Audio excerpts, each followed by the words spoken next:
मध्ये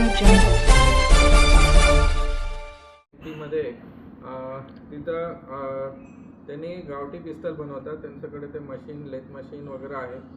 तिथंही आम्ही अजून ते तिकडं आम्ही संबंधित जे अधिकारी SP आहेत त्यांना कॉन्टॅक्ट केलेले आहे. तिथं त्यांचं कारखाना असेल, बाकीचे अजून काही आरोपी त्यांच्याकडून जे वेपन भेटले असतील हे सगळं आम्ही इन्व्हेस्टिगेशन अजूनही चालू आहे. यात जे आरोपी आहेत ते सोलापूर जिल्ह्यातील किती आहेत आणि परराज्यातील आरोपी किती आहेत आणि मुख्य सूत्रधार कोण आहे? मुख्य सूत्रधार आहे हे राहुल माने म्हणून आहे.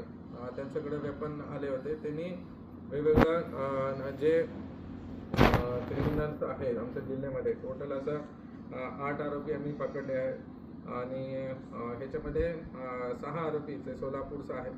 बाकी इतर जिल्ह्याचं पण काही नाव समोर येतात. त्यांनी इंट्रोगेशनमध्ये आज सांगितलं की त्यांनी अजूनही वेपन्स मिरज असतील, नंतर सातारामध्ये काही गावामध्ये काही आरोपीकडे दिलेले आहेत असं माहिती येते. आता इन्व्हेस्टिगेशन पुढे अजूनही चालू असते. फरार आरोपी किती? फरार आता नाही आहे, सगळ्या आरोपींना पकडलेले आहे. इन्व्हेस्टिगेशनमध्ये अजूनही निष्पन्न अजूनही करायचं आहे. सर, ही म्हणजे मोठीच कारवाई म्हणावी लागेल. पण हे जे आरोपी हे जे शस्त्र बाळगत होते ते कशासाठी वापरत होते? म्हणजे कोणाला धमकी देण्यासाठी, ब्लॅकमेलिंग करण्यासाठी, किंवा याचा वापर कशासाठी होतो? नक्की ह्यांचं क्रिमिनल रेकॉर्ड बघितलं तर असं दिसून येते की हे त्यांचं क्राईम रेकॉर्ड आहे.